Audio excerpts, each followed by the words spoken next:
कहते हैं संत को शांत होना चाहिए। बताओ नरेंद्र मोदी को कितने धर्मशास्त्र का ज्ञान है? अगर वहां भगवान आते ना तो वहां चोर भी जाता तो उसका मन पलट जाता।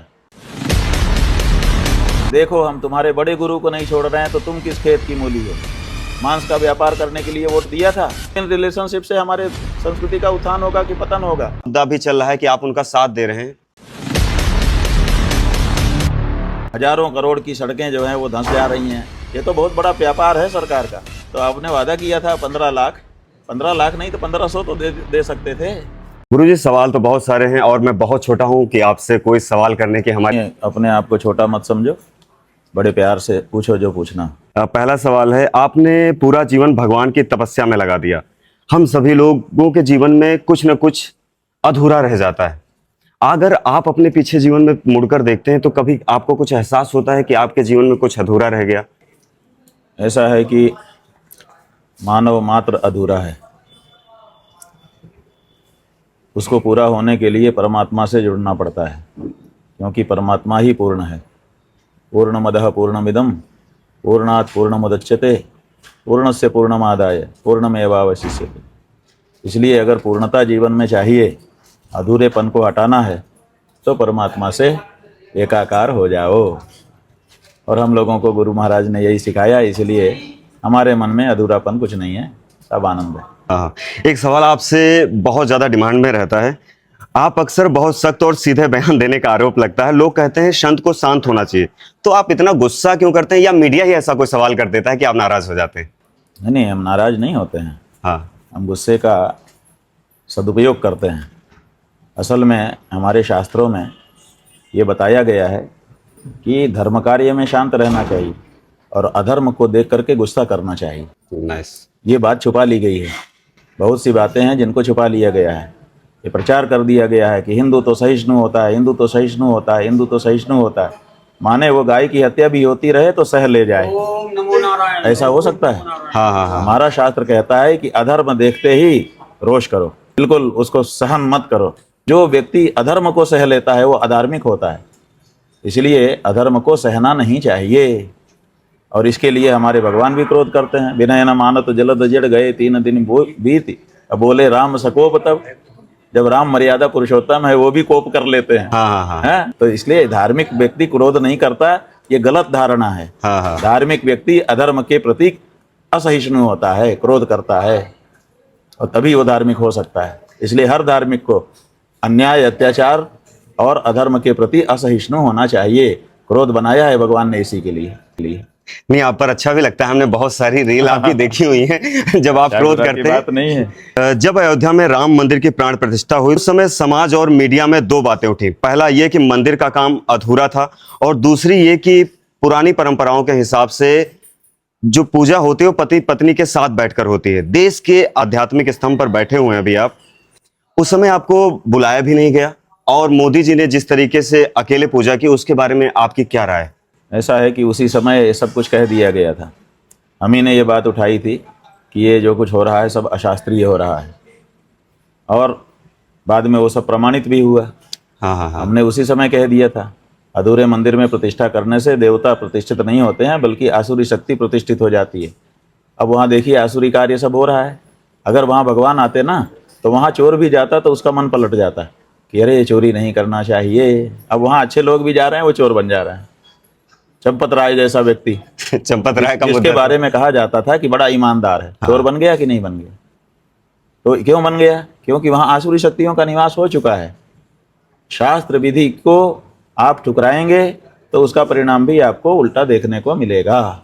इसलिए ऑपरेशन थिएटर में अगर साफ सफाई के बारे में नियम है कि ऐसे ऐसे वहां पर निर्मलीकरण करते हुए आपको काम करना है, अगर उसको आप ठुकराएंगे कि नहीं नहीं हम ये सब नहीं मानते, ये सब ढोंग है, तो फिर क्या होगा? इन्फेक्शन होगा। ऐसे ही शास्त्र विधि जो थी मंदिर की, वो मंदिर के में शास्त्र विधि अपनाई नहीं गई तो वहां भी इन्फेक्शन हो गया, बैक्टीरिया आ गए गड़बड़ वाले। आम सनातनी जितने भी हिंदुस्तान में लोग रहते हैं, कहीं ना कहीं हमारा और आम सनातनियों का दिल टूट जाता है। और हिंदुत्व के नाम पर जितनी भी पार्टियां हैं जो चुनाव लड़ रही हैं अभी आज की डेट में, और कहीं ना कहीं अब उसको तोड़ मोड़ के घुमाने की कोशिश कर रही हैं, इस पे आपकी क्या राय है? ऐसा है कि पहले तो कोरी भावुकता जो है वो स्वीकार्य नहीं होती। हाँ हाँ आप कोरे भावुक हो गए जब आपके शंकराचार्य ने कह दिया कि यहाँ पे विधि विधान का पालन नहीं हो रहा है, तो आपको वहाँ से हट जाना चाहिए था। तो आप धर्म के मामले में धर्माचार्य की बात नहीं मानते हो, नेताओं की बात मानते हो। बताओ नरेंद्र मोदी को कितने धर्मशास्त्र का ज्ञान है? बताओ उन्होंने कितने धर्मशास्त्र पढ़े और कितने धर्मशास्त्र को उन्होंने अपने जीवन में जिया? अभी फिलहाल हमने तो टीवी पे उनका धर्मशास्त्री तो नहीं है ना वो, हाँ, हाँ। धर्माचार्य तो नहीं है। लेकिन धर्म के मामले में जब जनता नेताओं की बात मानेगी तो यही होगा। जब आपका मुकदमा होगा और आप डॉक्टर से सलाह लोगे, और जब आपको रोग होगा तो आप वकील से सलाह लोगे, तो यही सब होगा। तो धर्म के मामले में धर्माचार्य की राय अंतिम होनी चाहिए थी, जनता को उसी को स्वीकार करना चाहिए था। लेकिन जनता ने स्वयं राजनीतिज्ञों से धर्म की शिक्षा लेना शुरू कर दिया, इसलिए उनको तो ठगा जाना ही था, उनको तो गड्ढे में गिरना ही था, तय है, तो वो गिर रहे हैं। गुरुजी, माघ मेले के समय आपके आश्रम के लोगों के साथ जो विवाद हुआ था, उसकी तस्वीरें देखकर हर कोई परेशान हो गया था। लोग सोचने लगे कि धर्म के इतने बड़े गुरु के सामने अगर ऐसी स्थिति बन सकती है तो आम जो लोग हैं उनके साथ क्या होगा? कि बड़े गुरु के ऊपर प्रहार किया क्यों गया? इसीलिए किया गया कि देखो हम तुम्हारे बड़े गुरु को नहीं छोड़ रहे हैं तो तुम किस खेत की मूली हो। यही मैसेज देना था कि दुबले लोग दब दुब जाओ, समझ रहे हैं? तुम्हारे तो शंकराचार्य का हम देखो क्या असर करते हैं। ये उस समय जो ये एक टैक्टिस होती है। जब इंस्पेक्टर आता है तो एक बड़े गुंडे को टारगेट करता है, उसको मारता पीटता है, उससे छोटे छोटे गुंडे सब डर जाते हैं कि अरे ये तो बड़ा खतरनाक है। तो इन्होंने हमारे ऊपर प्रहार करके सारे हिंदू समुदाय के संतों, महंतों, विद्वानों, धार्मिकों को डराना चाहा कि जब हम तुम्हारे शंकराचार्य को नहीं छोड़ते हैं तो तुम किस खेत की मूली हो, दब जाओ। ये उनकी टैक्टिस थी।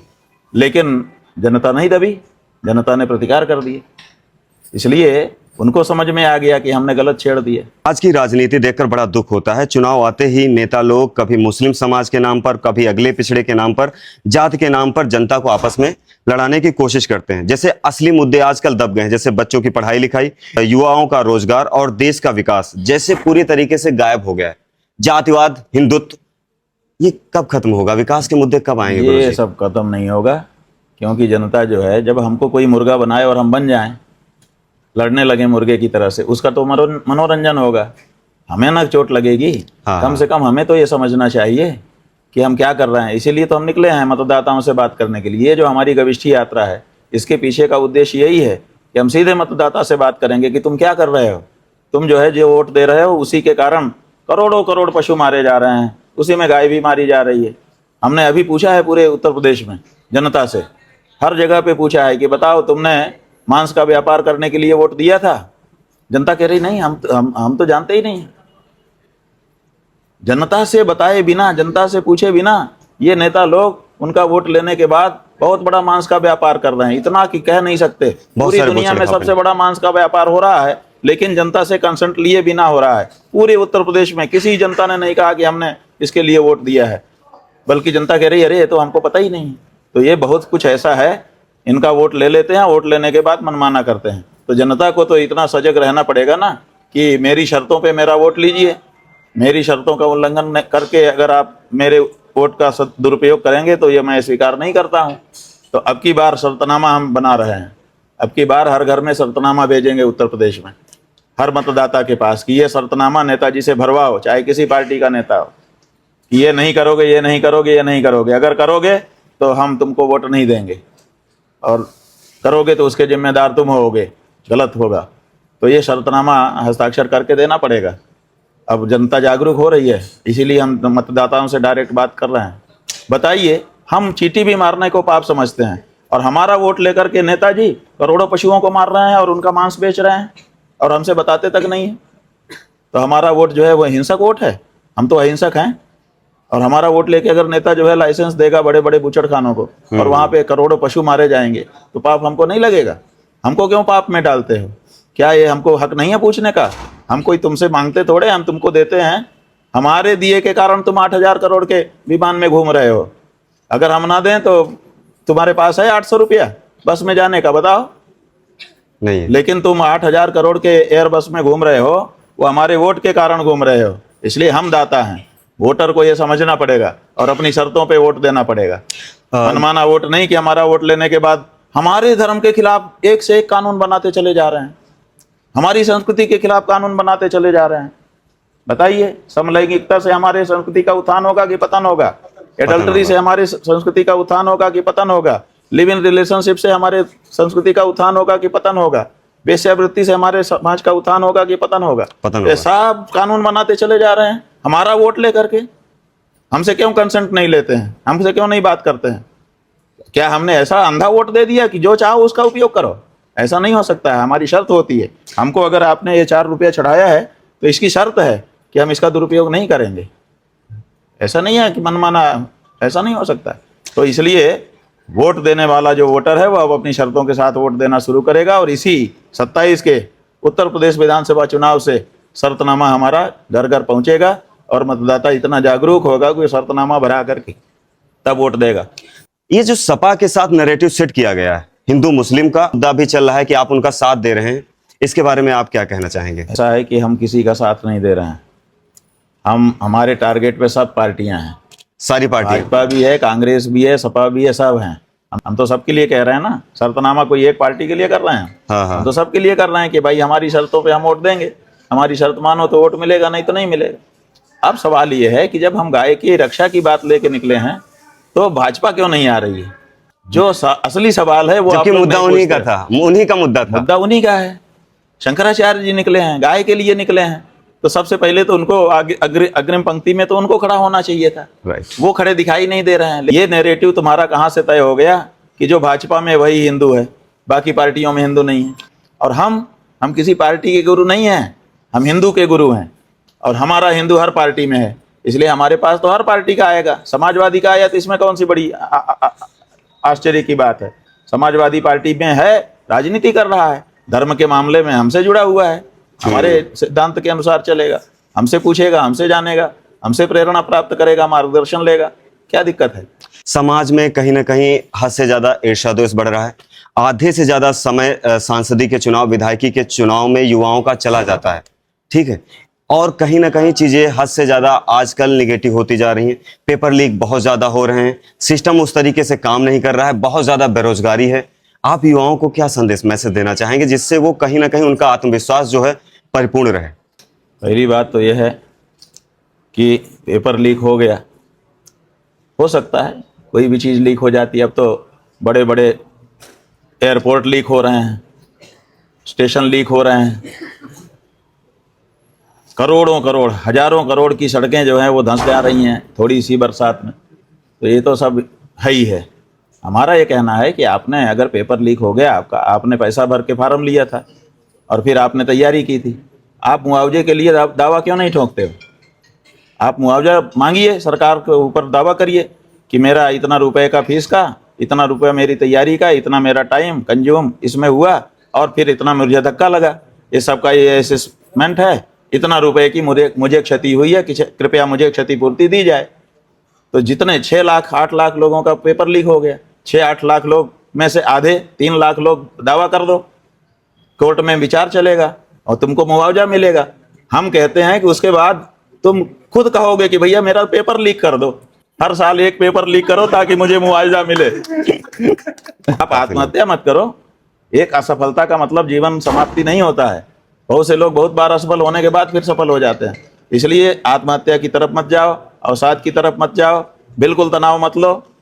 उनके ऊपर मुआवजे के लिए आप क्षतिपूर्ति का दावा करिए, क्षतिपूर्ति आपको मिलेगी, क्योंकि आपके साथ धोखा हुआ है, आपका भविष्य बिगाड़ा गया है, आपके समय को बर्बाद किया गया, आपका पैसा जो है ये लेके बैठ जा रहे हैं। ये तो बहुत बड़ा व्यापार है सरकार का कि वांट निकाल दो, छोटी सी वांट होती है। हाँ। और लाखों लोग भरते हैं, उसमें जो साथ में पैसा आता है ना, वो जितनी नौकरियां देते हैं उससे ज्यादा पैसा, उनकी पूरी सैलरी बांट दो तब भी ज्यादा पैसा बच जाता है। आप लोग कभी इसका हिसाब नहीं लगाते। ये बहुत बड़ा सरकार का धंधा है। बांट निकालो, बहुत सारे लोगों को बांट, वो उसमें पैसा जमा करवाओ और बाद में कुछ लोगों को अपॉइंट कर दो। हाँ, कहते हैं रेलवे अगर घाटे में जाती है तो उसका पेपर निकाल लिया जाता है। पैसा इकट्ठा हो जाता है सरकार के पास, बहुत सारा पैसा। कोई कभी इसका ध्यान नहीं देता है। इसलिए क्षतिपूर्ति का दावा करो, अपने आप आपको क्षतिपूर्ति मिलेगी। ये लोग मनाते रहो कि हर महीने लीक करें। हम नदियों को माँ कहते हैं और सबसे ज्यादा कचरा गंगा यमुना में भी कहीं ना कहीं आज की डेट में देखने को मिलता है। इसी मुद्दे पर चुनाव लड़ा गया था। और आज सबसे ज्यादा किसी भी नदी में आप जाएं, अभी हम गए थे यमुना और गंगा स्नान करने के लिए, गुरुजी जैसी पहले चीजें नहीं, थी। ये बताओ, जो हमारी माँ खाएगी वही हम खाएंगे कि कुछ और खाएंगे? हाँ हाँ, सही जो कहा। हमारी माँ पिएगी वही हम पिएंगे कि कुछ और पिएंगे?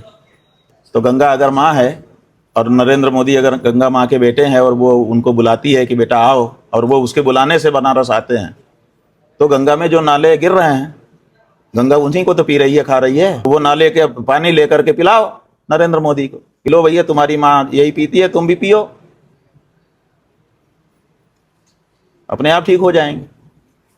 लेकिन कोई इस बारे में चर्चा ही नहीं करता। वो मिनरल बोतल पिएंगे, वहाँ अमुक जगह से बुलाई, अमुक जगह से मंगाई पिएंगे। ये कैसे होगा? तो अगर आप माँ कहते हो तो माँ के अनुसार करो। कोई भी नेता हो, किसी भी पार्टी का हो, जो बोले उस पर पकड़ लो उसको कि भाई ये तुमने कहा था, करके दिखाओ, और ना करो तो फिर ठोकर मारो। 3 4 5 बड़े नेताओं को अगर तुम करोगे, उसके बाद सब नेता जो बहुत सोच समझ के बोलेंगे। जब बोलने का कहा जाएगा तो कहेंगे रुको रुको, अध्ययन करेंगे फिर बोलेंगे, पहले नहीं बोलेंगे। मोदी जी ने बहुत 15 लाख देने का हर अकाउंट में वादा किया था। अगर मोदी जी कुछ भी ईमानदार होते तो 1500 दे देते हर खाते में। कहते भाई 15 लाख कहा था, नहीं दे पाया, 1500 तो दे रहा हूँ, जो कहा था वो कर रहा हूँ, भले कम कर पा रहा हूँ। हाँ, लेकिन हाँ। वो 1500 भी ना दे के पूरे ही रिजेक्ट कर दिया, 0। ऐसा कैसे होता है? जो कहा उसको, जो वादा किया वो निभाना चाहिए। तो आपने वादा किया था 15 लाख, 15 लाख नहीं तो 1500 तो दे सकते थे। कम से कम ये कहने को तो रहता कि भाई हमने कहा था, किया। हाँ, जितना कहा था उतना नहीं कर पाए।